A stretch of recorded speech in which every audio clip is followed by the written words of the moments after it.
Hello, everyone. Royce Eddings here, and I want to welcome you all to my Royce in the House YouTube channel. And that has changed actually to the Four Horsemen. And to get to my channel, it's the Four Horsemen colon Royce in the House. They're actually both still there because of the long history of the original. We keep the other one there as well. So anyway, it makes it easier for people to find it.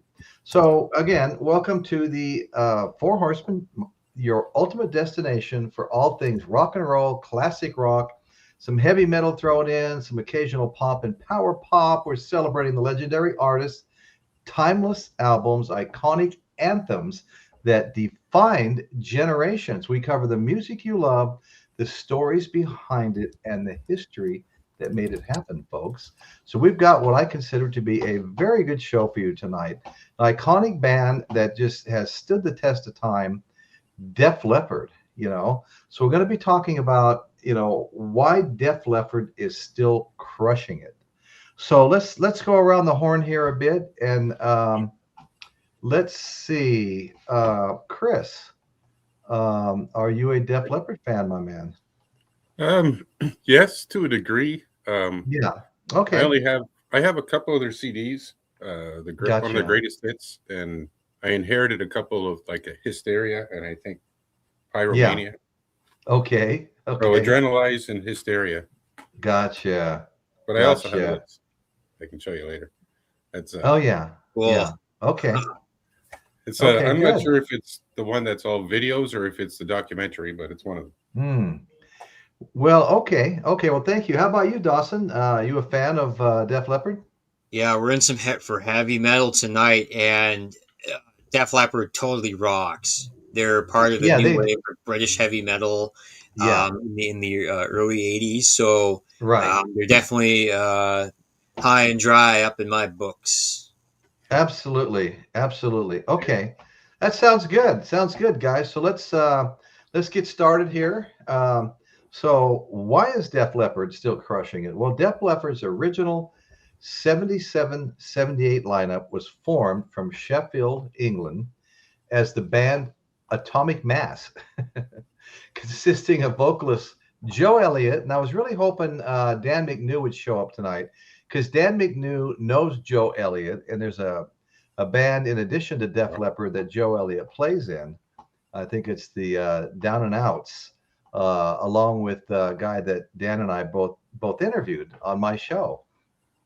And a great guy, great. And Dan was just in Birmingham. He got to meet Joe Elliott, and so I was really looking forward to Dan talking about Joe Elliott. Okay, from lead vocalist for Def Leppard. Okay, so it consisted of vocalist Joe Elliott, bassist Rick Savage, guitarist Pete Willis, and drummer Terry Kenning. Of course, shortly after adopting the name Def Leppard, drummer Rick Allen replaced Kenning in late '78, forming what we refer to as the classic early lineup. Okay, and so the original members still in the band, guys. There's two: Joe Elliott, the lead vocals, and Rick Savage on bass. However, there's a number of long-standing members. For example, Rick Allen on drums. He's been there since '78. Phil Collin, guitar since '82, and Vivian Campbell, guitar since '92. So it's not like they just stacked it with a bunch of new guys to tour last year and this year. Okay, so how did it all get started? Well, the story behind the success is what I'm going to talk about. Before the viral clips, the stadium tours, excuse me, Def Leppard started out as a group of teenagers in Sheffield, England, dreaming of rock stardom. Boy, didn't some of us all do that. They formed in the late 1970s and quickly locked in on a sound that blended heavy riffs and pop heavy level hooks. Okay. Their early albums built a loyal rock following, but the real explosion came from Pyromania in 1983. Loaded with huge singles, addictive choruses, it turned them basically into MTV superstars. Okay, and I remember that and published and pushed them into the arenas worldwide. And I remember that era very well. We used to watch a lot of MTV in this house, and I remember all this stuff and enjoyed it. And they were a great band. I always look forward to them coming on in a rock video at some venue, you know. Okay, then came the monster Hysteria. This album turned Def Leppard into one of the biggest rock bands on the planet, with multiple hit singles, sales running into the multi-platinum range.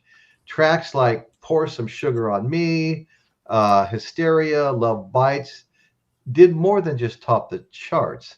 They defined an era of rock radio and music television. Okay, so let's get back over to the panel and get a conversation going here. We always enjoy that. So I got to tell you something, folks. I have a single Def Leppard album, and it plays really well, but it's a bit of an embarrassment. About 2.5 years ago, my ex-son-in-law, one of his storage units flooded, and he brought over a big stack of albums that were somewhat thrashed, as you can see up here. And it took me a while to get this one clean today. Some of them had, mold inside on the sleeves and things like that. So anyway, this is High and Dry, very good album, and it's the only Def Leppard album I could find. I may have some misfiled, and I think I may have a CD or two as well. But that was all I could find, and it's got good songs on it too. It's highly regarded, highly regarded. So so Dawson, what would you consider your favorite Def Leppard album and or song? Well, I guess your album there wasn't High and Dry after all. No, it wasn't. I've had a couple albums like That's that. a great observation. Pyromania, because it's like it has the heaviness of the late 70s and the first couple of records, but it also has some of the polish of some of the mid 80s and the late 80s.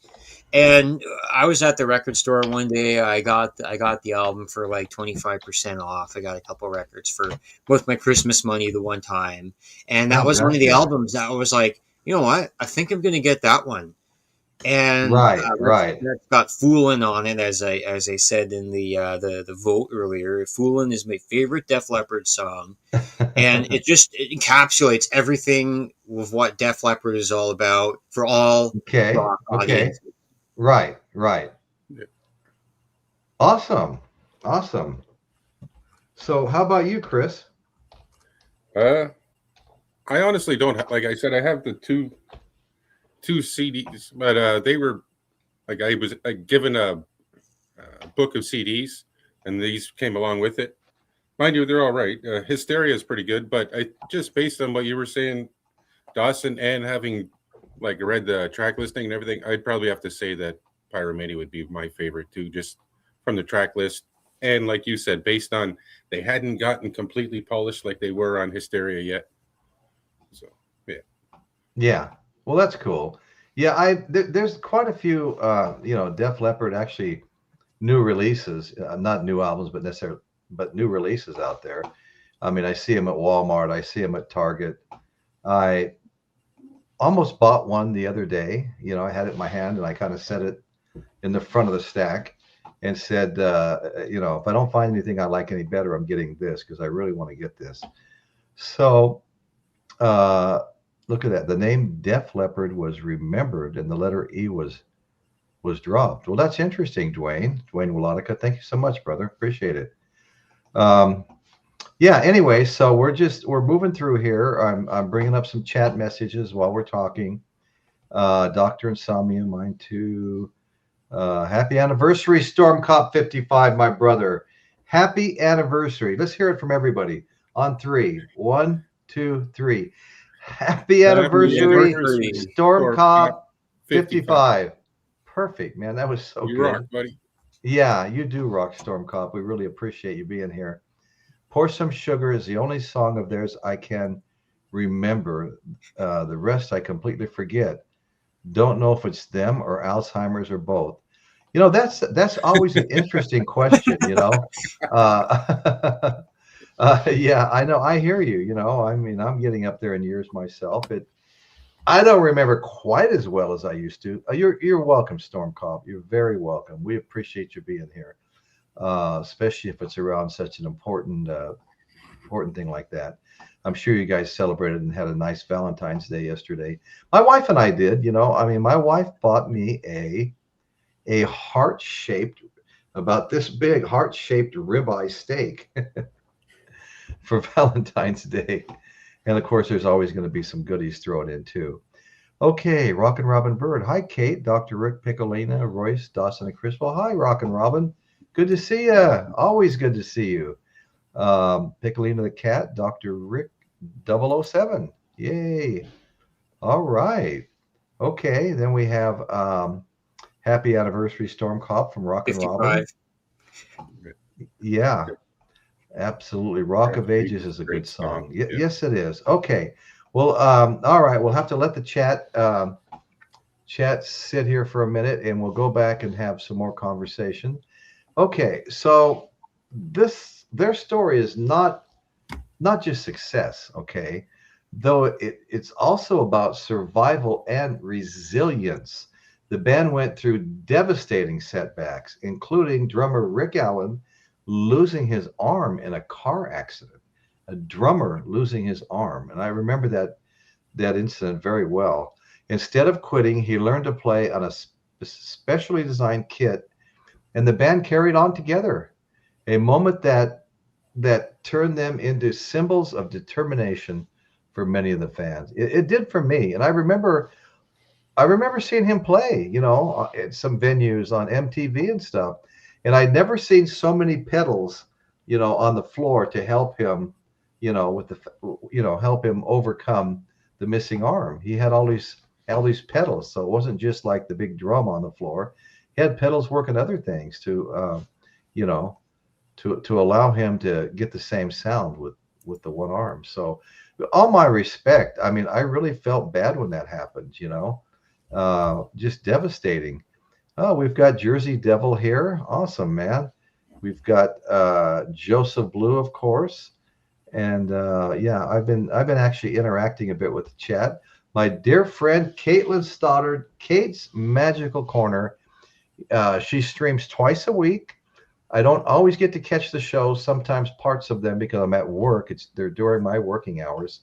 But she's got a really fun show. And Dawson Walters next to me here, depending on what screen you're looking at. Okay, below me here, actually.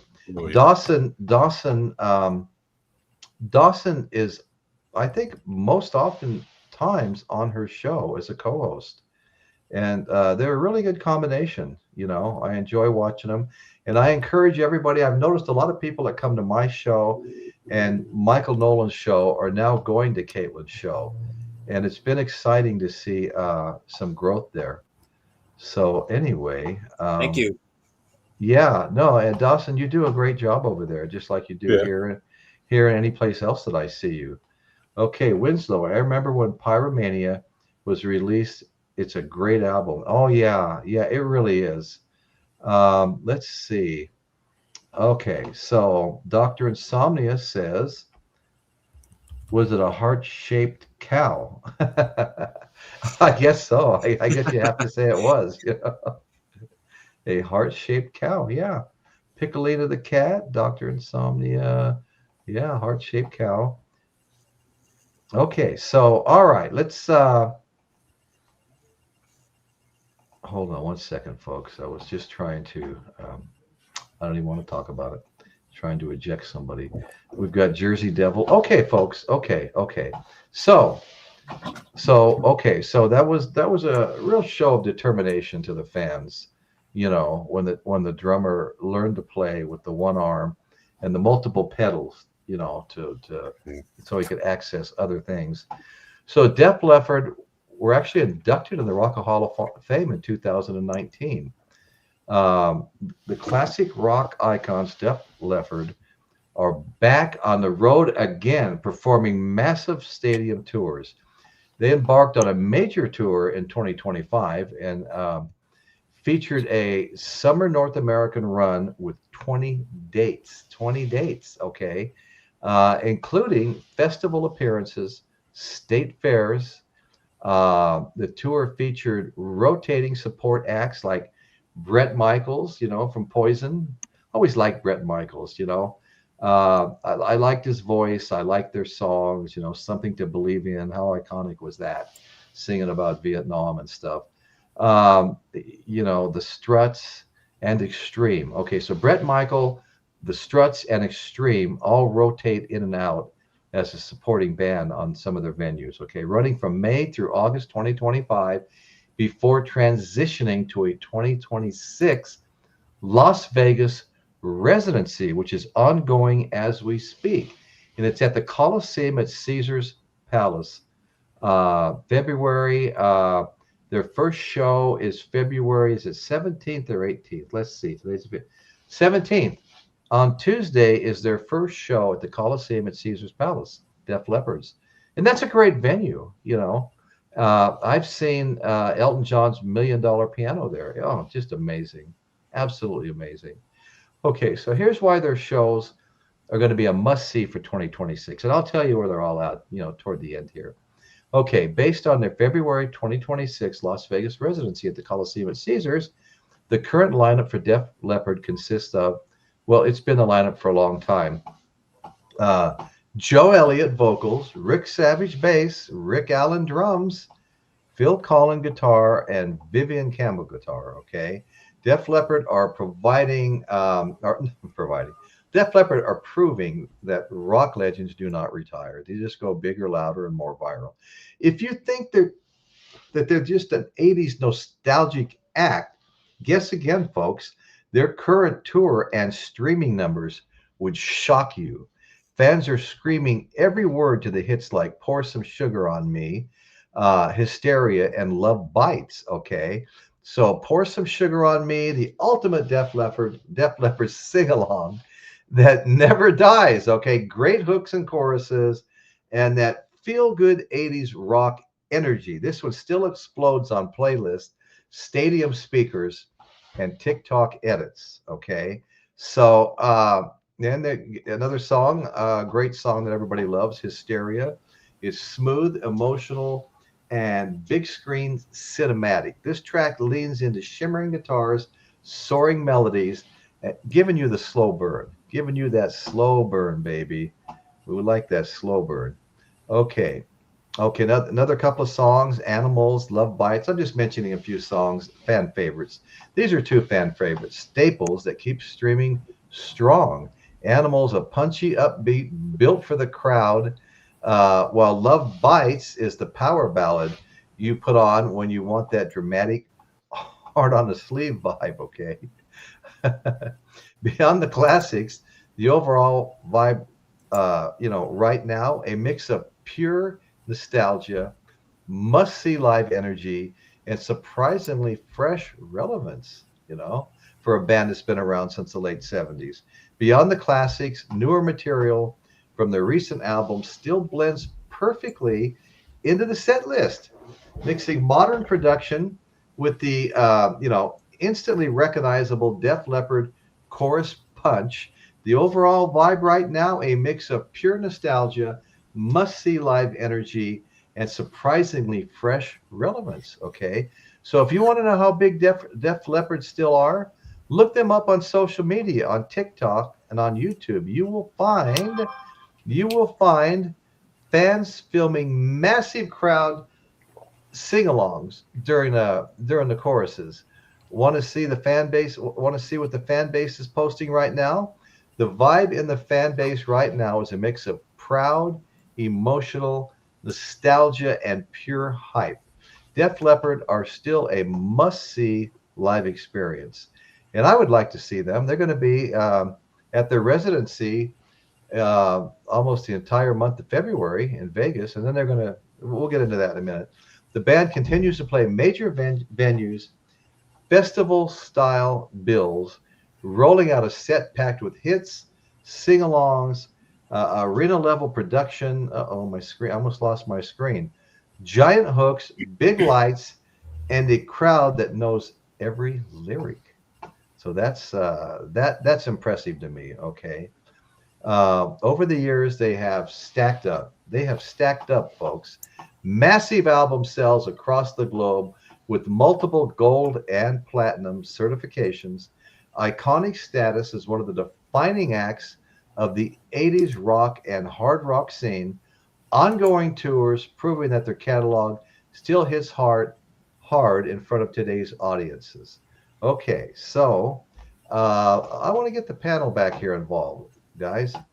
Let's see what we got going here. Okay, so would either one of you guys like to see him in concert? Yeah, I'd go see them. I mean, I'd probably be just looking for their hits, but if they had anything new, I don't know if they've had anything released recently or not. But I'd go see them. I understand that they have. I understand that they have newer albums and stuff. Yeah. That kind of are blending well with the old stuff. You know, they're not like, like I remember when I went to see Bob Dylan in concert with Tom Petty. It was in a big arena. Yeah. And Dylan came out first. And I'm a Dylan fan going back to the 60s, and I absolutely love all this acoustic stuff. Dylan walks out with a white Stratocaster and plays a ton of songs I've never heard in my life, Now, was I disappointed? Well, yeah, kinda, because it was just like, it was strange music to me, but he had been doing that for a long time. It's just the first time I'd seen him live. I still had all, the iconic albums with all the great acoustic stuff that I love so much. So, yeah, it can be a mixed bag when they start, after 30, 40 years releasing new stuff that doesn't sound anything like the old stuff. Well, after that, though, okay, he did a good job on everything. Yeah, and afterwards, Tom Petty came out with his band, Heartbreakers, and they did a big, long set. And then I really enjoyed when they all came out together. And I love when that happens, So Bob Dylan came out and played with Tom Petty. They did another, half a dozen songs, and it was excellent. So anyway, I got over it quickly. I don't think I'd see Def Leppard because they are in Vegas and they're doing a residency. So normally bands would retire after residency. So I don't know. Good point. Yeah. Hello, Royce, panel and gallery. We're being we've got some podcast royalty in the house. George, music for all 4 seasons. Good to see you, brother. Always a pleasure when you show up and join us and jump in the chat here. We really appreciate it. Okay, Dr. Rick. Hey, Jersey Devil, you devil, you. Okay, we always appreciate seeing Jersey Devil as well. Okay, so. Here's Jersey Devil reacting to Dr. Rick, Dwayne Wolotica. Def Leppard has endured. Yes, they have. They really have endured after dealing with so much. Oh, man. Chris Elliott. Hi, Jersey Devil. Jersey Devil. Hey, Chris Elliott. Love it. I love the chat, man. I mean, I could just sit here and do nothing but scroll here and read the chat. But I feel an obligation. These people come here. They support the show. And I want to show them that means a lot to me. A 3-horse night. Yeah, it's a 3-horse night. Oh man, I wish I had something I wanted to load in case this ever happened. That everybody would have. Okay, go ahead. I got a smart-ass kind of question for everybody. Oh, good. I put it in the comments on your poll.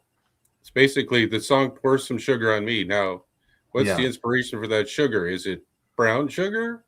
Is it maybe custard pie? A little honey drip, Mm-hmm. Yeah.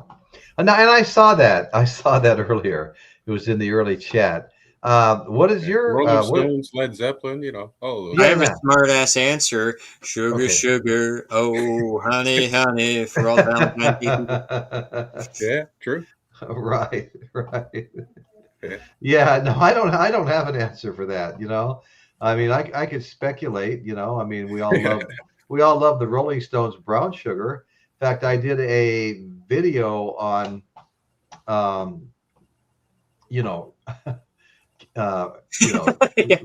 lyrics that are really, they're just, anyway, I'm almost close to being banned lyrics. And brown sugar by the Stones actually fit into that category, It was very sexist, and that was the word I was looking for, sexist.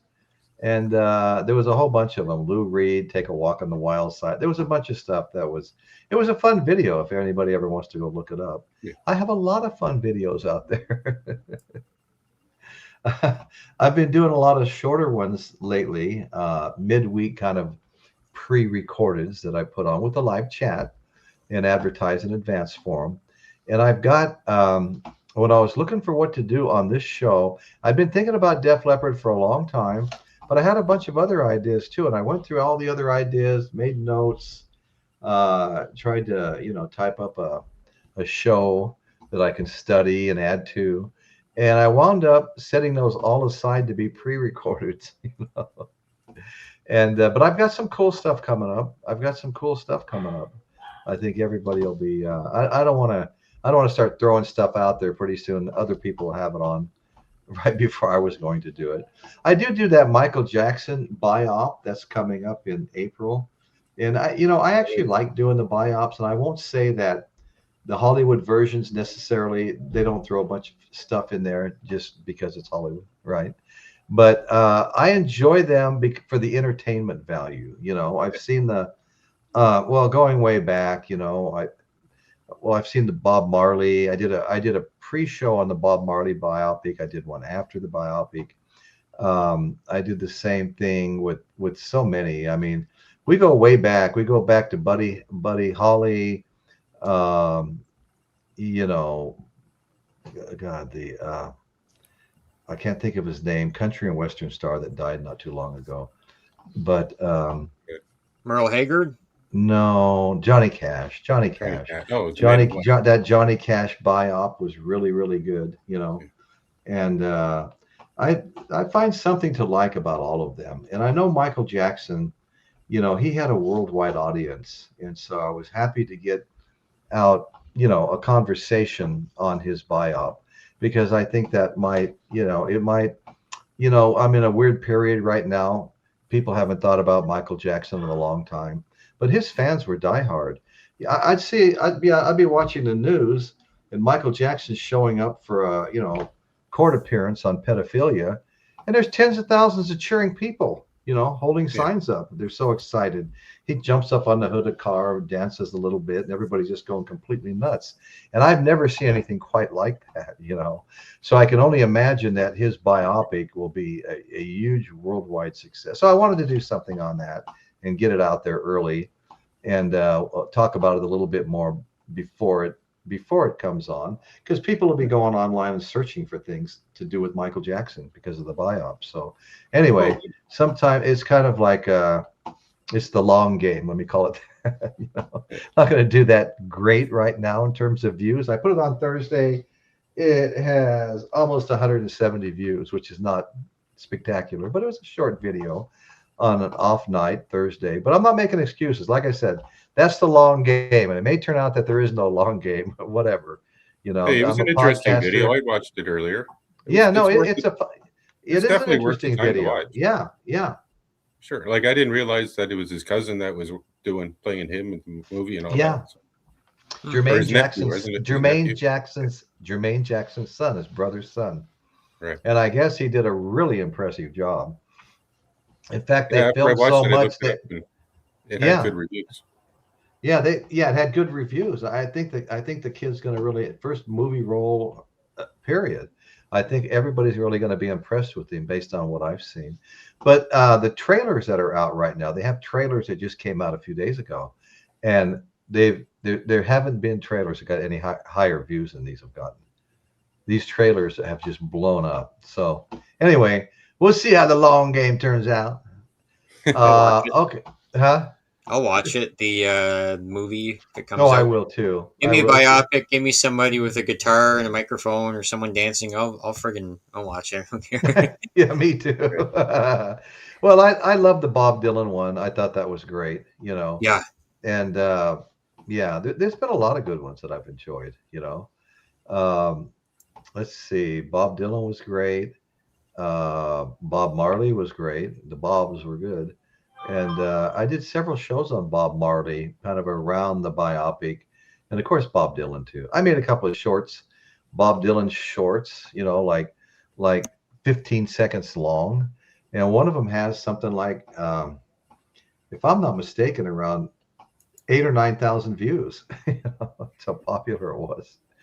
Anyway, all right. So let's take a look at what we got here. We've got Dr. Rick, Dwayne Wolotica. I like both as well. Oh, good. Yeah. So I'm not all alone in liking the biopics. A lot of people don't like them. A lot of people, even if they were fans of Queen, didn't like the show. They thought it was just so historically incorrect. I've never heard anybody say a lot of. I saw it. I didn't mind it. Actually, made me a little bigger fan of Queen's music. I don't know anything about the accuracy of the biopic. I have to assume that people that are unhappy with it probably accurate. I Am One of Us. Good to see you, brother. Good to see you. I Am One of Us. Thanks for showing up. Storm Cop 55. Good night, everyone, and thank you, Royce, and distinguished panel. See you all on the next level. You sound like my daughter right now, talking about levels, Storm Cop. Good night, Storm Okay, Cop. thank you, brother. Really Sure. appreciate you being here. Really appreciate it. All right. Joseph Blue, I saw a great YouTube video about the controversy or Michael Jackson that was very convincing he was innocent. Well, I wanted to think he was innocent too. I thought he kind of came off, during that period of time as just a big kid who wanted to hang out with kids. Not like a Jeffrey Epstein thing, No iceberg, Storm Cop. Okay. Dr. Insomnia, enjoy the rest of your cruise. Oh, that's right. That's right. You're out in the middle of the Atlantic. Oh, nice. Wow. I will be watching and blogging the movie about Michael. Nice. Very nice, Kate. Nice to be here. I Am One of Us. Thank you so much, brother. Nice to have you here. Dr. Insomnia, wow, you're now distinguished. Way to go, Warriors. Yeah, Michael Nolan's got his tribe, and I've got my Warriors. And he's got his a little more. Okay, hello, Royce and panel. Hey, chatters. Hey, John Hardy. Thanks so much for showing up, brother. Hello, John Appreciate Hardy. seeing you here. Okay, so Def Leppard. Okay. So from the Sheffield clubs to worldwide stages, the Def Leppard story is one long rise built on hooks, persistence, and a fan base that never walked away. If you wondered whether Def Leppard is still worth your time in the streaming and TikTok era, the answer is a simple yes, they are. For new listeners, they are perfect. They are a perfect gateway into classic rock. I would agree with that 100%. Def Leppard is a great gateway for new classic rock listeners. Catchy, polished, instantly memorable. You do not need, deep rock knowledge to get hooked. One chorus is actually enough. I thought that was cool. For longtime fans, the current era feels like a victory lap. The bands are out there proving that those songs you grew up with still knock the wind out of a stadium, and they're still doing it with the same attitude and care they had decades ago. If you're not yet a fan, start with Pour Some Sugar on Me, Hysteria, Animal, and Love Bites. Start with those 4 songs. You'll become a fan. Then scroll through the live clips and fan edits to feel the crowd energy. Then hit the official tour page. Lock in your date and experience the wall of sound in real life. Okay, so in a feed full of disposable trends, Def Leppard are still a rare thing. A band that has been hyped for decades and can still back it up the second they hit the stage. They can still back it up. Okay, I may not be a Led Zeppelin, but I can still pack them in. Okay, so all of the Led Zeppelin events for 2026, we're going to talk about that for a minute before I do any more Elvis impersonations. Okay, so starting February 17th, 2 days from now, Tuesday, They're going to be at the Coliseum at Caesar's Palace. Okay, and they're going to be there doing shows between February 17th and February 28th. Okay, then they're going to show up in Westfalenhalle, Dortmund, Germany on on June 26th. Then we're going to see them in Belfast, June 20. Okay, June 23rd was, let's see. Okay, yeah, June 26th is Germany, 28th is Belfast. Then we're going to see them in Glasgow, and then June 30th, the United Arena, Sheffield. Okay, on July 2nd. And then a place that's near and dear to my heart because of Celebration Day, the O2 in London, July 4th. Plus live at Resort Worlds International in Birmingham. And then later in Manchester on July 6th. Okay, now I looked up the ticket prices, and they seem to start, well, they did. They started in the mid 300s, okay? And those look like decent seats. I mean, they're big arena. Some of these places are big arenas. They look like decent seats. But it didn't take long. Pretty soon they're 800, 1,000, 3,000, all the way up to, if I'm not mistaken, I saw tickets at $14,000. So from $350 to $14,000. That is one hell of a range in ticket prices. Now, I can't, you can buy a nice car for $14,000. Go to a 3-hour concert. I mean, give me a break. Nobody's worth that much. What's the most you'd pay to see the band you love the most, Dawson? I've already seen. I don't know. I'd probably go up to $700 if I were to go see Green Day. Maybe first row, $700. Decent. Okay. Oh, nice yeah, first row. Well, those were the good old days because we've got the Paso Robles Fairgrounds up here, and they used to bring in, I don't know, 12, 15 big acts because they went on for over 2 weeks. And then there were sponsors that sponsored these smaller stage acts. And I mean, I've seen those smaller stage, you didn't have to fall from grace for very long before you were playing there free for the audience and the sponsor was paying you, And so I saw many, many, many good shows, there. And it's also in the big arenas where I saw the one I mentioned earlier, Tom Petty with Bob Dylan. And a lot of good shows there. I saw Van Halen there on his return.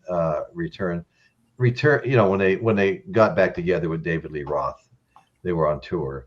I got to see that, and the highlight of that David Lee Roth, boy, did he look different. I can't even imagine what he looks like now. He's out touring, because that was like 15, 16 years ago, and so he wasn't getting the big air. He wasn't jumping off stacks of amplifiers and stuff, Not With quite, but he was still doing his thing, and it was still fun. But the highlight of that show to me was Eddie Van Halen.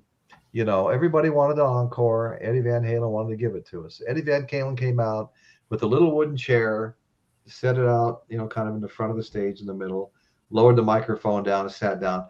He must have soloed for like 20 solid minutes. And that was the highlight of that whole show for me. I really loved it.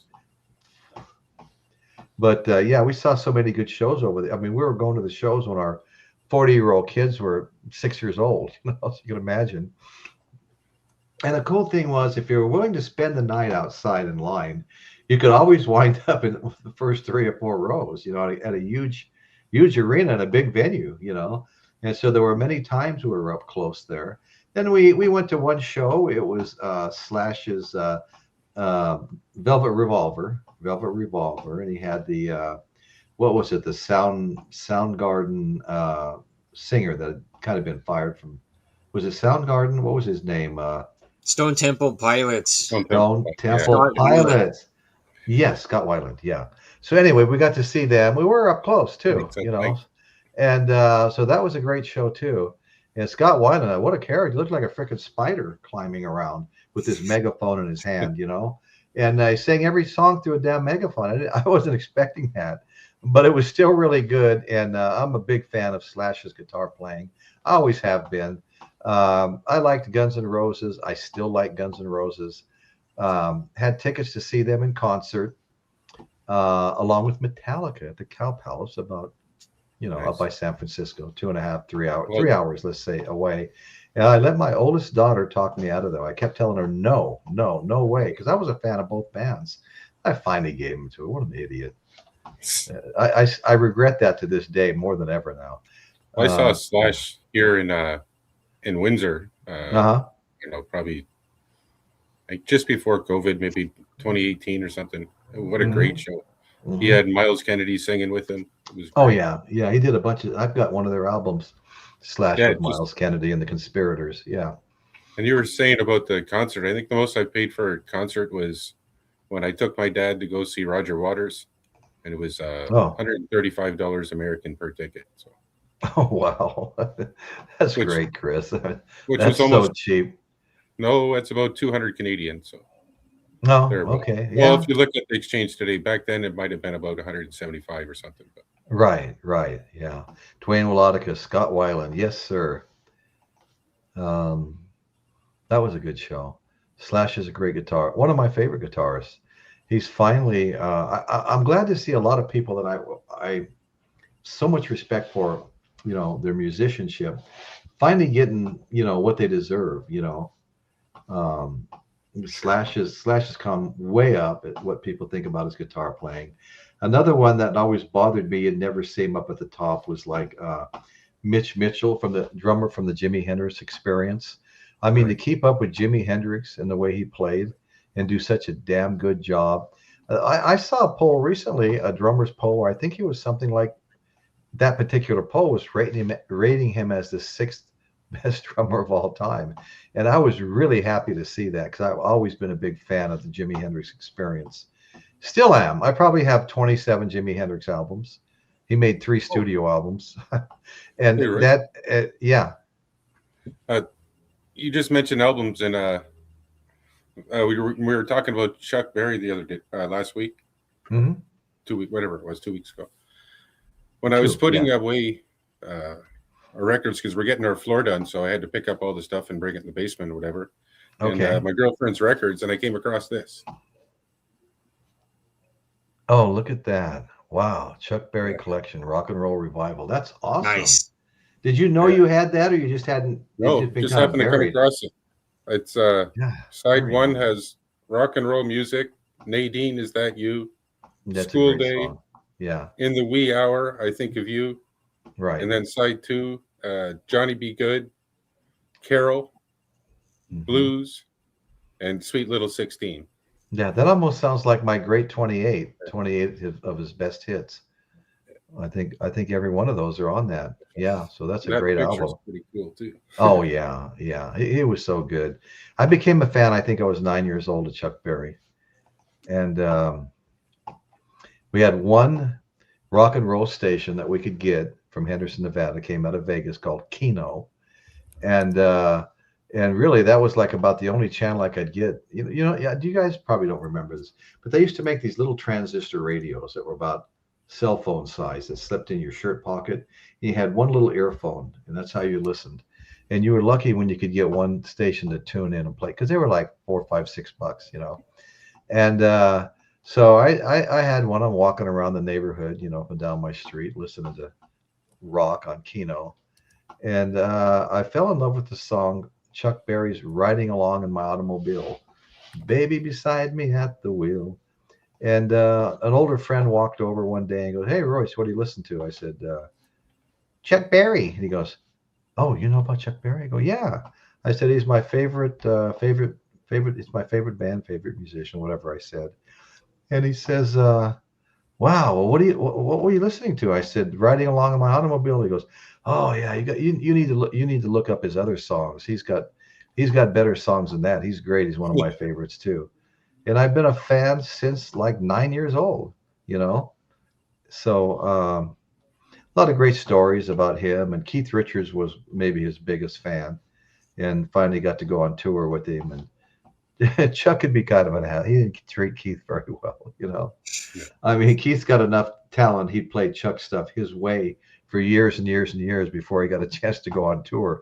Well, you don't play Chuck stuff your way when you're on tour with Chuck. There's only one way, Chuck's way. So Chuck was always ripping on him, you Well, what know. was the movie where Chuck Berry kept giving uh, Keith Richards the same? No, it's not like that. And he'd like, no, not like. And Richards was just looking over at him, going, "Oh, say that again one more time, I dare you." And then Chuck was just giving it right back. He says, "No, this you're going to play it this way." And then eventually Keith played it that way, and Chuck laid up. You know, Right. but Yeah, that so scene in that movie, that was hilarious. Just looking at him looking. right. Well, one of the funniest things I ever saw was when I think John Lennon and Yoko Ono were on stage with Chuck Berry, and she started doing that yelling, that scream that she does. The look on Chuck Berry's face when he looked over at John Lennon. I mean, that's just like priceless. I'm going to screenshot that someday because it's just amazing. Oh my God, that woman! I don't know. I've got one of her albums. What is it? Double Fantasy or something? I haven't bothered to listen to it yet. You know, and I should because people speak highly of it. But everything I've ever heard of hers, like for example, okay, the time that Frank Zappa invited John and Yoko up on stage at the Fillmore East. A reporter had brought them over to his house one morning and introduced them. They went in and they all talked. And Zappa says, "Well, you know what? I'm performing at the Fillmore East tonight um, with my band, the Mothers of Invention." He goes, "When I'm done with the band, why don't you guys just come up on stage? You and Yoko come up on stage, and we'll all jam together. I'll have the tape recorders running because the venue is so nice. I mean, it's one of the top venues for doing live albums, and they're still coming out today. 50 years later. So anyway, and I've got a bunch of them. I just bought one with Humble Pie, performed live, and I have a lot of people performing live there, and not just Frank Zappa, but I mean Jimi Hendrix performing live there, Frank Zappa. I got a 3-album set by The Who. The Zappa album is a 3-album set. And I can't even think. Allman Brothers. That was my first one. It was given to me by Angela, who comes to my show. Anyway, she sent that to me. I really appreciated it. And it started off a collection of Fillmore East albums. And I probably have maybe 10 or 12. But when John and Yoko, and I made a video of this, I've got a video and it shows Frank Zappa, John Lennon, and Yoko Ono all on stage together at the Fillmore East. That's my thumbnail for the show. And the insanity of that one is it was the 3-album set. So side 3 is the first side of the second album, And that side 3, I couldn't believe that I was listening to it through, and I finally got to side 3, and I noticed something in the background. Every single song, she screamed in the background. No words, just a yell. They call caterwauling. I don't understand it, but it was the same thing she was doing on stage with Chuck Berry, and it just blows your mind when you hear it because it's just pure trash. It brings nothing to the song. It's really hard to listen to. I'll listen to it again just for the hell of it, because I'm in disbelief when I'm listening to it, So, but the worst part about it was when it was all over with, they were jamming. A lot of it was just jams, but some of it was songs with structure that was obviously not just a jam. So Frank went through playing a song of his called King Kong. That was an established song. He'd already had it out on an album. And since they both got to get a copy of the tapes and do what they wanted with them per Zappa's original agreement with everybody, they put it on their next album and called it an original and took writing credit for it and gave it a different name. Frank wasn't overly happy about that. He goes, why would they think that's just a jam? It was obviously a structured song. I mean, anybody could tell it wasn't just, they weren't just ad-libbing playing that. He wasn't ad-libbing playing that. So anyway, Chris, I think tickets were $500. Joseph Blue says. Now, which concert is he talking about there? I think he said he won tickets to go see the Roger Waters The Wall tour. Oh, nice. Very nice. Congratulations, Joseph. Wow. I've kind of soured on Roger Waters over the years, not to diminish his contribution, to Pink Floyd and his talent. But some of the things he said, Yoko, oh no, that's how I feel, John. Well, he Oh actually no, broke down crying on stage when my dad and I saw him. really? He was talking. Well, he started on his political rant one way or the other. I don't care. But then he started talking about how the Windsor, Detroit area and the music audience, which is a very unique audience. Uh-huh. And he started just reminiscing about some of the Pink Floyd shows in Detroit and all that. And then he Okay. just kind of broke down crying a little bit while he was going on. No kidding. The only Wow. other person I saw cry on stage was Tony Iommi when Ozzy had 20,000 people singing Happy Birthday. And then Tony turned around on stage and his wife was carrying a cake out. And then he just started crying. Wow. 72 years Yeah, old no, is crying like a yeah. baby on stage. I can relate to that. First appearance as a lumpy gravy. Yeah. He's talking about King Kong, the Zappa song that John and Yoko stole, made their own, gave it a new name, Jamrag. I think it was French for feminine napkin. Anyway, the classic King Kong taking up 4 of Uncle Meat. Huh. Taking up the entire side 4 of Uncle Meat. Well, that's interesting. Thank you, Dr. Insomnia. Dr. Insomnia, man, I really appreciate him. He's just he's so knowledgeable with so many things rock and roll. One of these days you need to just come up on the show with us. In fact, we have room right now if you came backstage. Just let me know if you want to, and I'll put up a link. And you could tell some of your wonderful stories. I'd like to hear them. Oh, yeah. But I think you're out in the middle of the Atlantic or something, so that might not work. So anyway, Dawson, are you doing anything on your show these days? Pretty much just appearing live on people's channels. I'm looking to get onto a comic book channel on Sunday, Sunday morning. So I'm gonna get to that one. So that'll be my 93rd channel appearance. Okay. And then I think once I get to 100, I'll do some live streaming on my channel.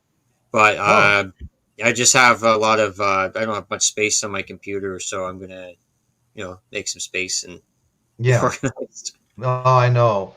My computer's it's getting kind of aged, and I've got a lot on it, and I've added storage and things like that, but it's still a little bit scary sometimes. It hasn't really. I haven't had any major failures, but there's always little reminders that it could happen.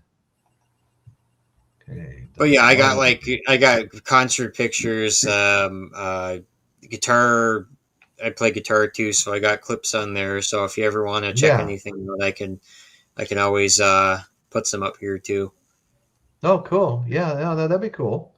Yeah, I meant to load a few pictures and I didn't. I've got that show was funny. We're talking about Chuck Berry. I've got a bunch of Chuck Berry pictures here. This was a fun one right here. I've told this story before, but this is Tom Jones. Tom Jones on the Parrot label. And how this came about is a good friend of mine. His name is actually Mike Jackson, his real name. His mother worked at Columbia Records nearby in Santa Maria back in the day. And so she would bring him home all kinds of stuff. And when I first started my channel, I was in this wax competition. I didn't have a lot of albums. And he gave me a big crate of albums to use. I mean, there was everything in there, Led Zeppelin. And this was like kind of an anomaly, And what this is, if it's like counting the rings on a tree to see how old it is, you count these to see how many albums got stamped on top of each other on the press before the guy finally woke up and realized what was happening and pulled it out. So my friend Michael Jackson has this, and it was a sad day when I had to give all his albums back to him, including this. I was really bummed. So I'm just fortunate I was able to save a picture of it. So anyway, and I have the album. I have the regular album that you can play, and it's Tom Jones live on it's Parrot. You can see like a little parrot bird right here on the Parrot label. So that was kind of fun, every time I showed that, they go, "Why didn't you just use that in the competition? You would have won." Eh, it was almost unfair to use in the competition, But anyway, so I don't have a lot here backstage right now. I've got a few pictures, but this one's hard not to pop up once in a while. Right. That was Blondie. I really enjoyed that. We started off our new series, "The Women Who Have Rocked Our World," and Blondie was episode number 1. And I don't know how long I'll do that. They're not exactly. I was expecting a little bit more. And number 2 was Janis Joplin, and Blondie barely broke 300 as far as views, and I was expecting more than that because I really think that's a great band, Blondie. I think they have excellent, excellent songs, and a lot of cool history to go with it. But then the second one was Janis Joplin, and again, what an icon. I mean, she played up there at all those free concerts, during the Summer of Love in San Francisco, played all those free concerts at the Golden Gate Park, with Grateful Dead, and I mean, whoever was around. I mean, the Doors might be there, Jim Morrison might be there, Jimi Hendrix might be there. Just whoever was around came, Jefferson Airplane. Just so many bands would have paid good money to see, good money for the time, and they were all playing there for free, and it was all one big, drug fueled acid trip. Everybody was on LSD during those shows, just passed it around like candy. Anyway, so yeah, I expected, Janis Joplin, what a voice she has, I mean, I think she's amazing. I was going to do her first because she was kind of like number 1. I thought, well, everybody's probably expecting her. Let me mix it up a little bit. So I came in with Blondie's Deborah Harry. And I don't talk too much about the male members of the bands. Just like when I did Janis Joplin, I wasn't focused on Big Brother and the holding company. I really just want to highlight the women of rock and roll, because most of the time that's not the case. So I'm not sure who I'm going to do next. It's always the last Sunday of every month, and we'll do a few more. We'll keep it going. Hopefully the views will pick up, And let's see. Do I have any other pictures worthy of? Who is this? Who is it? Okay. Oh yeah. Ozzy Osbourne and Robert Plant. Okay, I couldn't tell who it was. The picture was so small. I love this picture too. First time I've ever heard anybody do that, and it was just great. All right, we're gonna have ladies' night. Yes, on Sunday. This is my friend bought this Borgette for about 50 grand, and then proceeded to turn it into a John Wayne theme. You got to see the big John Wayne here, the cowhide seat. Down here low at the bottom fender, there's a leather, bullet holder that goes around full of 45 shells. And God only knows how much money he had in this total. It was like one of 4 of his bikes, right? We used to always go back. We used to take all kinds of trips. We went up to this huge car show in Reno, and he put this in the auction. He was going to sell it, and so I went with him, and we went over there, and we put it in the auction, and nobody bid on it. He was totally freaking bummed out. So when it come time to leave, he had a fee to pay for putting it in there, and he decided he wasn't going to pay it. So I'm on the bike behind him. He gets out to the parking lot, and they say, "Well, where's your receipt for paying for your being in the auction?" He goes, and he just guns it and takes off to the parking lot. I'm like, "Oh my God, why does this always happen to me?" So I'm following through the parking lot. And he's racing through, and the security guys with the flashlights are chasing behind us in the parking lot. Oh God! We finally get up to where we've got to go through security to get out, and he got stopped. They made us go back. He had to pay, and we went to the room, and they gave him a big long story, and they didn't charge him, and we got to ride out of there without paying. That was kind of funny. Oh man! Yeah, here we are at the Laughlin River Run. We have the reserved parking. That's me. Next to me is my friend Bob Shannon. His bike was done in a Raiders theme, one of his 2 $6,000 paint jobs. Here's the coach of the Raiders on front. On the tour pack on back shows an overhead of the stadium. It was really amazing, you know, and it happened to be 2002 when the Hells Angels and the Mongols went to war at Harris Casino where I was staying. In fact, I was playing a slot machine at 2 a.m. in the morning, a quarter machine, and I heard pop, pop, pop, pop, pop, pop, pop.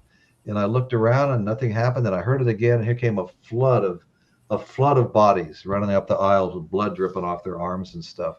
And the blood all over the carpet at my feet. A slot machine, 3 from mine, had a bullet hole in it with caution tape around it in a short period of time. So we're all laying on the ground because security was kind of wondering if something was going to happen because the Mongols and the Hells Angels were at war. The Hells Angels stayed at the Flamingo down the street in Laughlin. The Laughlins had booked our whole casino, Harris. And so we were in there with them every day and night. And so that was a little weird. And boy, were they eyeballing this Raiders bike. Let me tell you, they wanted this thing bad. But it was in the secure parking with security guards and stuff standing around. But if they could have got their hands on it, they would have stolen it. But anyway, so so I get held in a room for 16 hours where they're trying to sort out the good guys from the bad guys. And of course, we weren't in motorcycle clubs. We were just friends riding motorcycles. So after 16 hours, I got to meet the Las Vegas Metro Police. And they said to me, what are you doing here? I said, well, it's an annual motorcycle run. I come here every single year. I've been doing this for like 10 years. What do you do for a living? I said, I'm a contractor. Okay, get the hell out of here. And I'm like, the hell are you talking to me like that for? Get the hell out of here.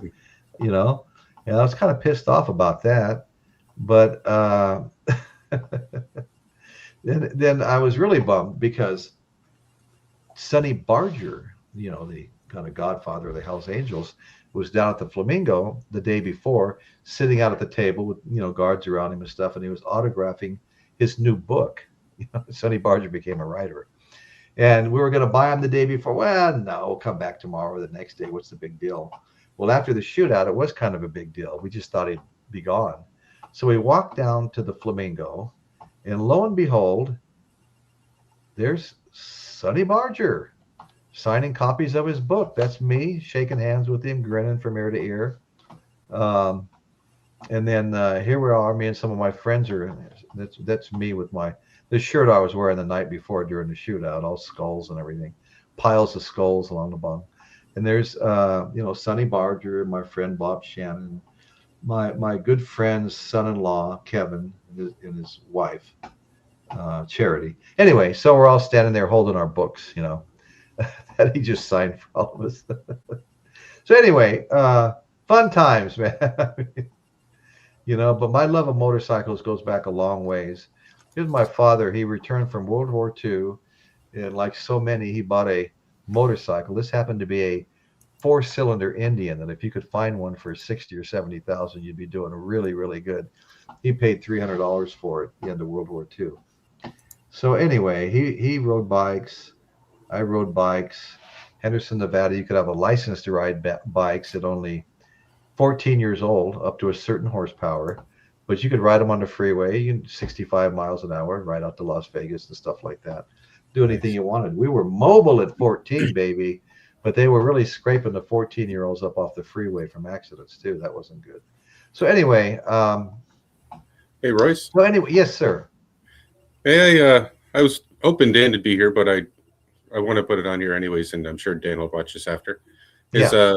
I finally this week I got that package Dan sent me. Oh, good. Bag. Yeah, let's see that. Can you make me? I want to make you big. Oh, yeah. Yeah, awesome. Look at that. Yeah. Abbey Road Studios, the Beatles. God, that's amazing. There's so much stuff on there. So much stuff. Look at that.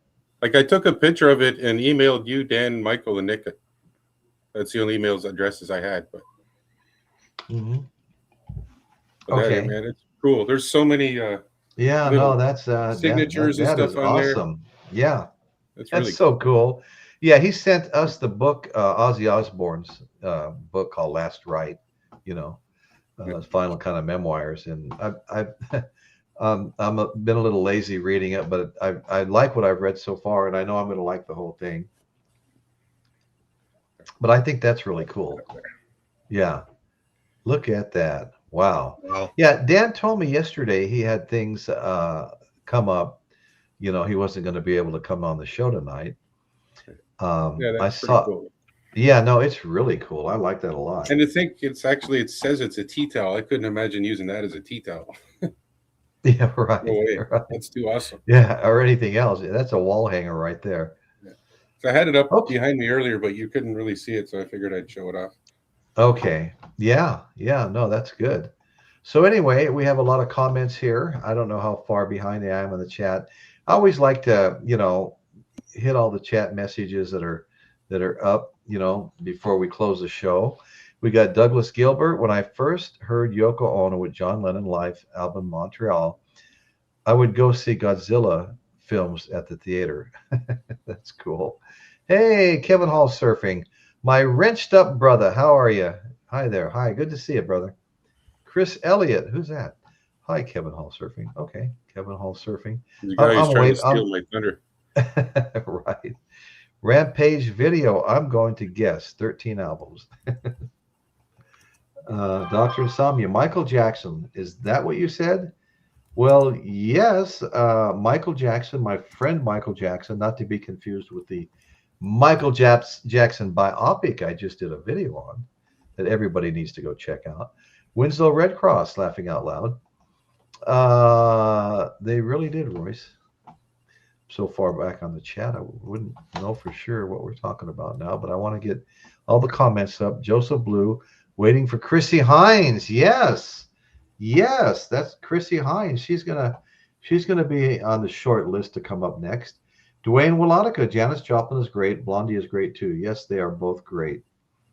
Who would you guys think would be the biggest draw on my kind of a playlist called The Women Who Have Rocked Our World? The every Sunday night. Tina Turner. Once a month, last Sunday. Now, Tina Turner pretty much, yeah, Tina Turner would be a good one. I've done shows on her before, but that doesn't mean anything. We're talking about the women who have rocked our world. Tokyo Record Style. hey, Tokyo. Just chiming in to say hi. Hey, Tokyo, my brother. If you're interested, just come backstage if you'd like, and I'll bring you up. We can talk a little bit. I've been wanting to have you on the show. I just put a link up for you. So yeah, if you want to, no pressure. Yeah, another one would be good if you want to mix in a little bit of blues and everything would be Bonnie Raitt. Bonnie Raitt, absolutely. She would be really good. Yes. Great guitar player, great blues singer. Yeah, and there's some great blues artists too, period. I mean, Aretha Franklin, yeah, she would be good, Yeah. Diana Ross would be good. Let's see, Dwayne Wolonica, really cool. Right on. Linda Ronstadt. Linda Ronstadt, absolutely. Yeah. Royce, were you disappointed in the views for the Ladies Rock Show? Yeah, I have been disappointed, Dr. Rick. I really have. It took a couple of weeks to get Deborah Harry over the bar to 300 views, and I think we're still down in the high 250s for Janis Joplin, which is a surprise. I expected more. I thought that was a good show and a good topic. Hello, Tokyo Style. Good to see you. Yes, it is good to see Tokyo. Chrissy Hines, good writer too. Yes, she is. Okay, TikTok. Hello, Chris Elliott. Winslow, Rand Barton, who sang for Stevie Ray Vaughan back in '79, should have made it big. She was good. Thank you, Winslow. Thank you. Yeah, I'm just looking for, something to really kick this show off. The women who have rocked our world, because there's got to be some out there that are going to draw a big crowd.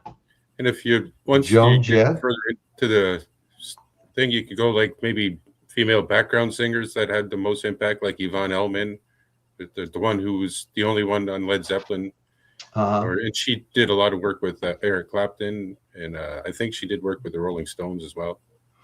Yeah. But she was one of the more well-known background singers. The Rolling Stones have always had some great women background singers. I was hoping, more of a headliner doing this, Pat Benatar.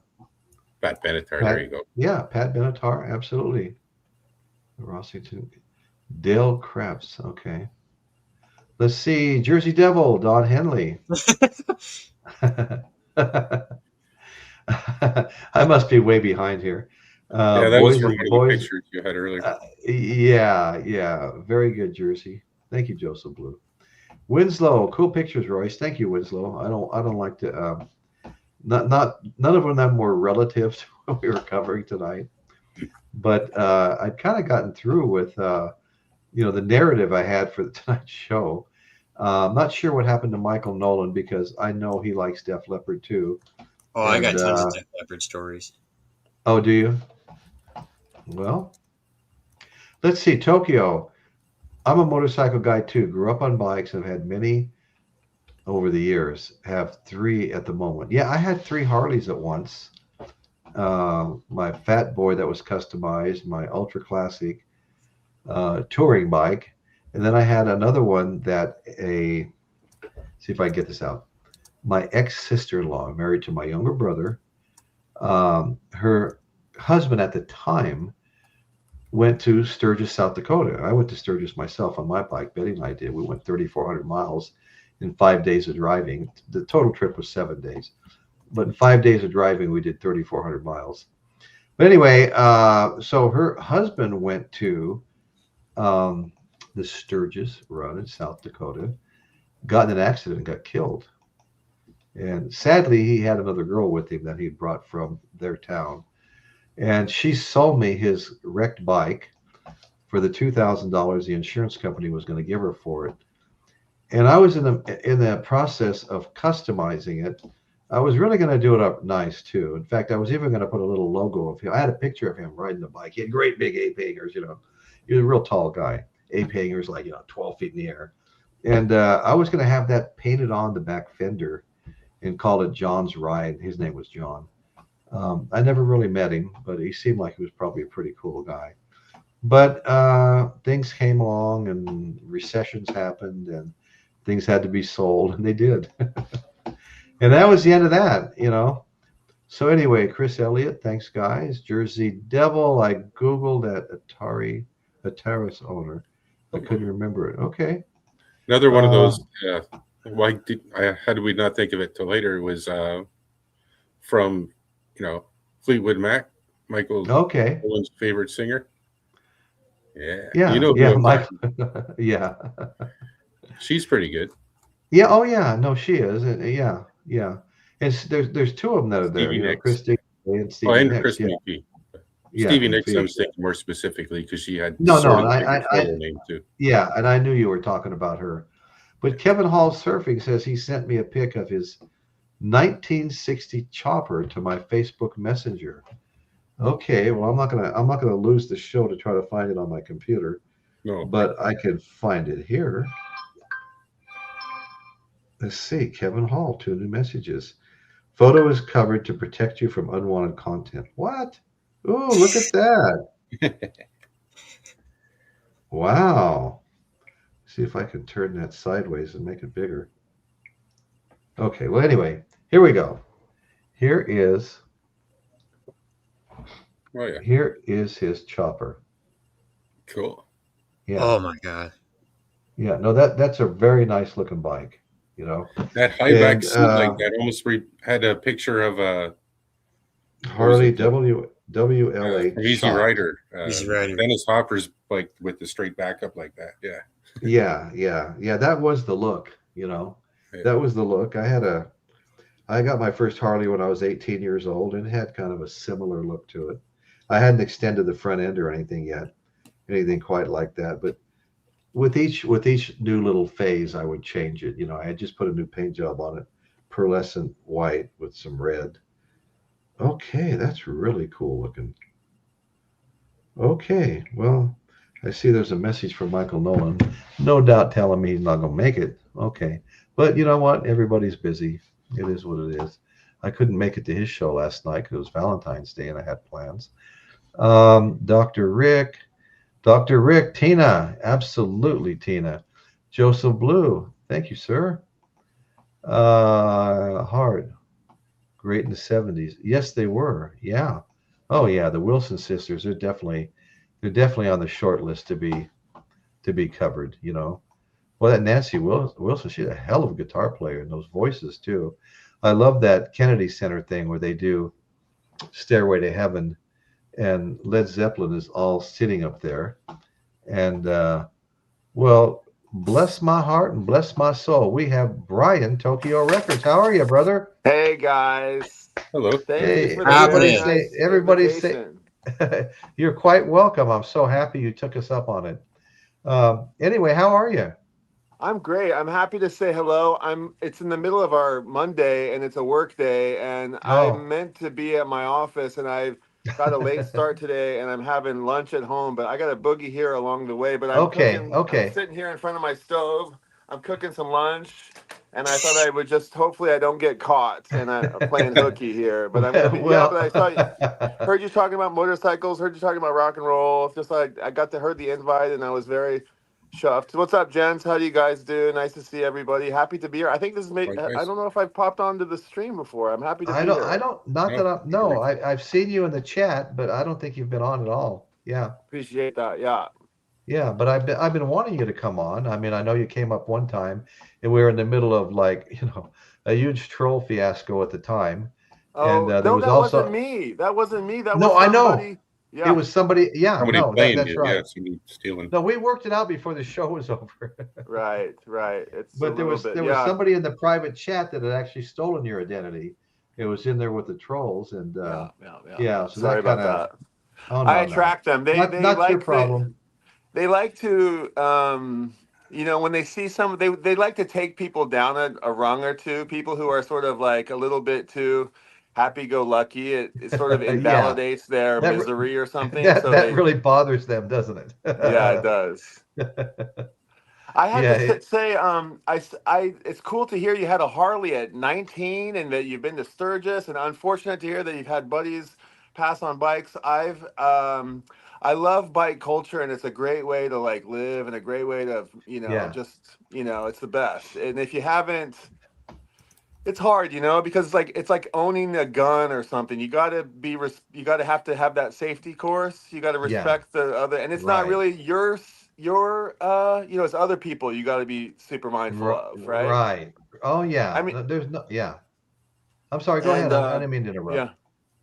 No, my dad. I grew up. I was really lucky because my dad was a bike maniac, and he had a bull. He's had a bunch of bikes, but he has his kind of pride and joy is a bull taco. Do you know a bull Oh taco? yeah, Don't you? yeah. Right? Mostly Yeah. dirt bikes. Yeah, powerful dirt Yeah, so bikes. we Yeah, grew up on dirt bikes, and he's got a Bull Taco is a Spanish bike. It's quite a rare, weird one, and yeah. he got it, and it's cherry. He's destroyed it and rebuilt it, and destroyed it and rebuilt it a couple of times, Right, and he gets people, asking him for, if he's ever for sale, and if he right, ever sells it, they'd love to take him up right, on it, and right. um, I had the good fortune to be on Grateful or on Fish tour. I know this is a little bit embarrassing, but I was in a Volkswagen like hippie bus driving across the country on Fish tour, and I broke down in Deadwood, South Dakota, and I Oh, ended up did getting stuck you? there right at the time at the peak of Sturgis.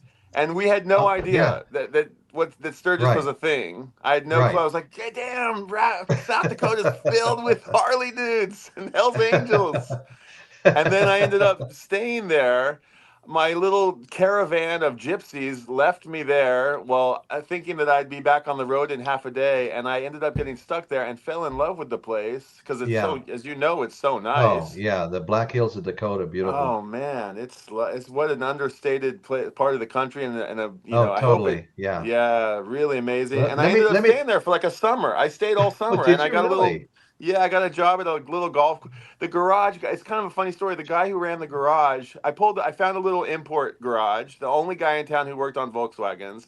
I needed to order a couple of heads. They were gonna take a month to get there, which, you know, dashed my dreams of getting eventually to New York to see this show. So I just surrendered to the flow. And he told me I could like clean up the shop and, you know, park out back and sleep in the van Right. or whatever. And Right. then Right. next thing I know, he's buddies with Michael McDonald. Oh, is And that right? yeah, he knew all these like music guys, and I got in with these kind of old timers, and they were all kind of cool. And next thing I know, I'm like riding a lawnmower at the golf course and stealing fruit from people's backyards. It was an awesome summer. I was Oh 19. my God. Hey, let me show you a quick picture here. Oh man, those are Those are my beauties. two Harleys. Dang, And those are nice, I had a man. third one in the garage I was rebuilding. They got performance machine rims, performance machine differential braking brakes.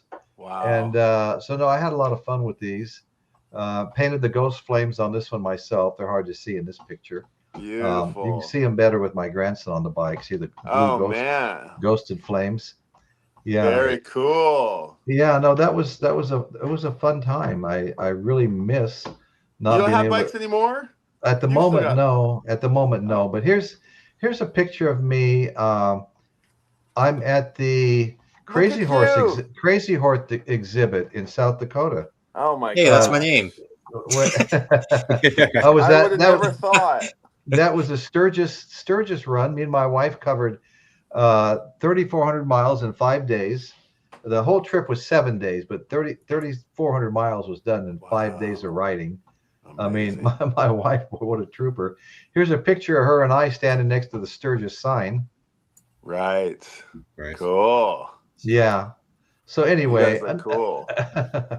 enough of all that. Let me get that picture Well, off of here, here. I'll tell you two quick ones. One, a bike that we grew up on was a little, well, a couple quick ones here. A bike that we grew up on was a little Honda 80 dirt bike. And we had all the Yeah. sizes, but the one that we kept, because my dad would like tow the grandkids on the Hmm. sled and on the wagon around the front yard and stuff, was Right. a little Honda 80cc. Was it called And a he, trail bike and it came down, the frame came down in the middle or no, not no? one of Okay. those. It was just like a Okay. little tiny, yeah, like a little miniature 125 kind of deal. Right. Right. And just a little XR dirt bike. And he Nice. had it like parked in between his Bull Taco, and there was a like a Nighthawk or something. Like my brother-in-law's bike was there. He had a bike of about four or five.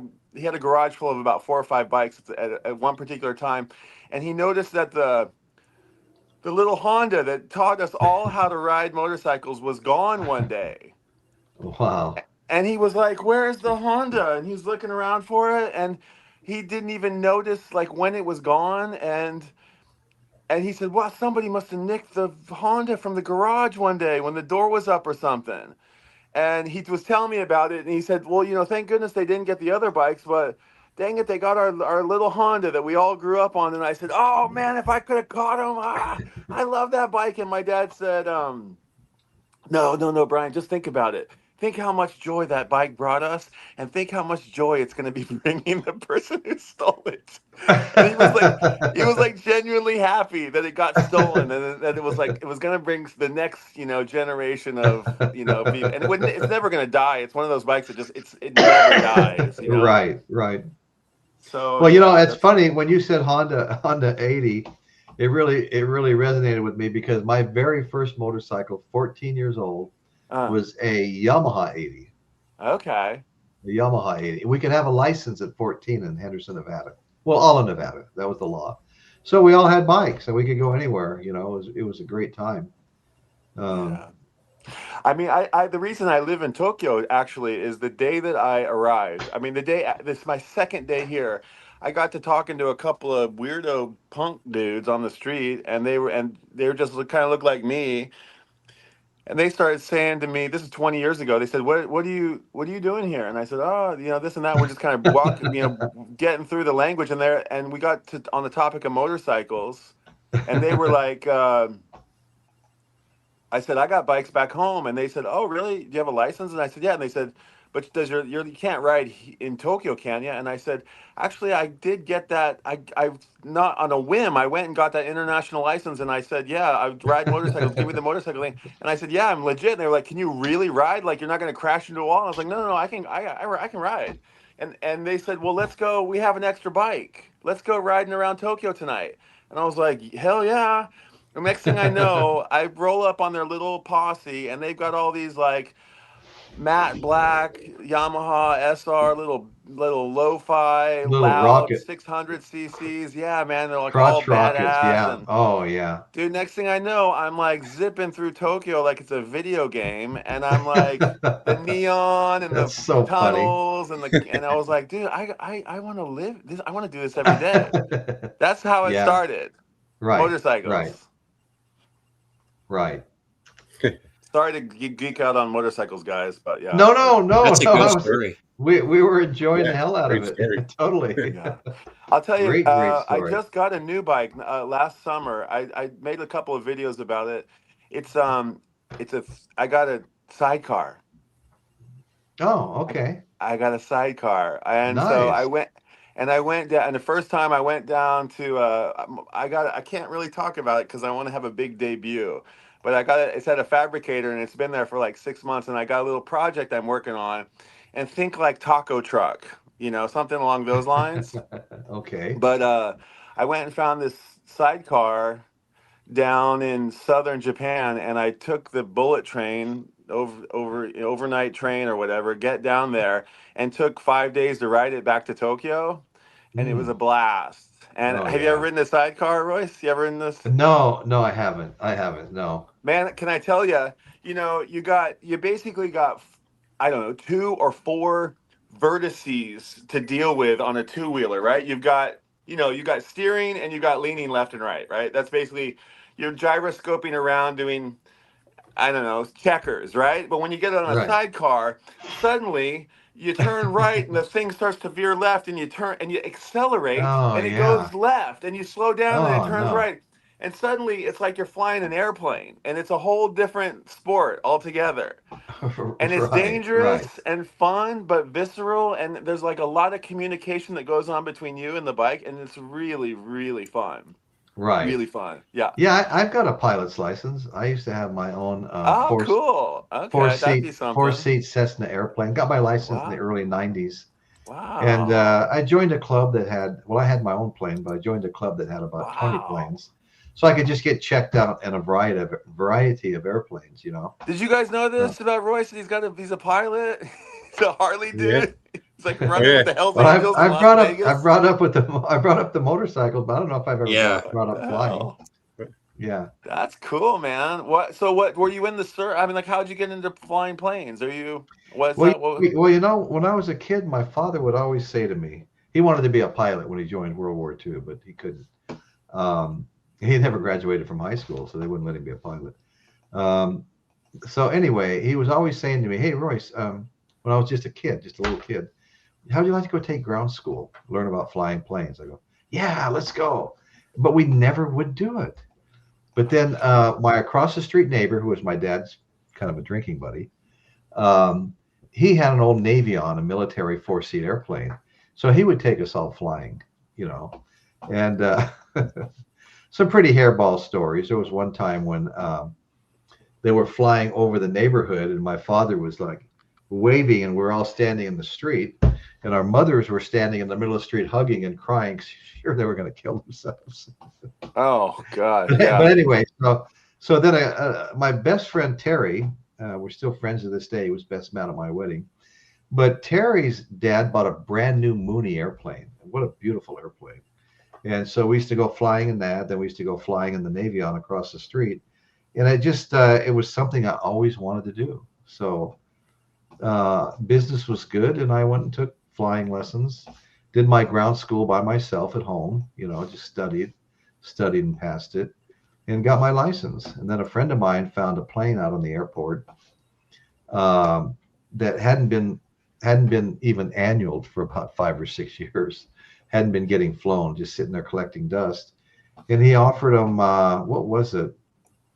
He offered him $6,000 for it and asked me if I wanted to be his partner. And I said, yeah.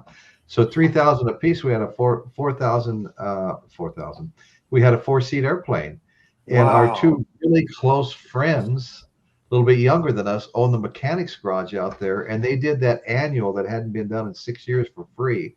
And Joe, one of the mechanics, was a friend of mine. I even built his custom home for him.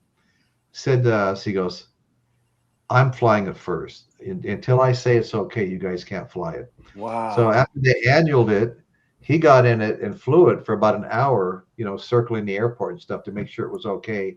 Came back and handed us the keys and said, "It's all yours." Wow, what a Yeah. I was about to ask, like, surely that's got to be nerve-wracking to get in a plane that hasn't been flown in 5 years, but the guys Oh, kept it. yeah, yeah. Yeah, Wow, what a yeah, great story. it was. Fuck, $6,000? Are you kidding me? What? No, I'm How, not. Yeah, talk about good luck. I know, I Wow. know. I mean, that plane today is probably worth. I hate to even think about it. I wish I still had it, but I'm going to say that plane might be 45, 50 grand Wow. Yeah, I would guess at, that at too. least. My At old least Volkswagen hippie 40. van might be worth that as well. Oh, you know what? You're probably right. Have you seen the new ones?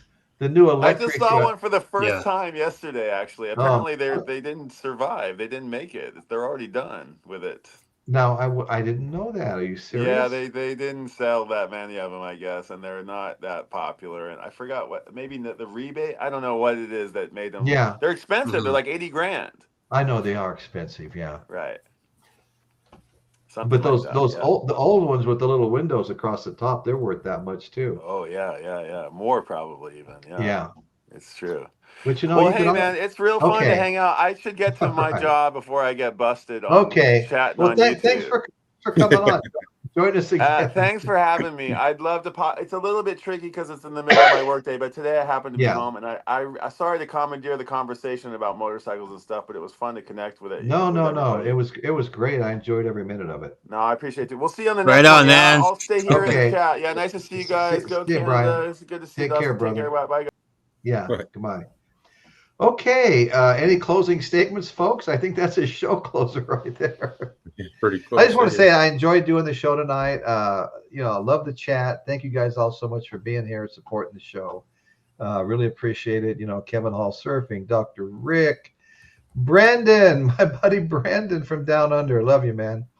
Bill K, my old friend Bill K. We go back about 6 years to earlier shows.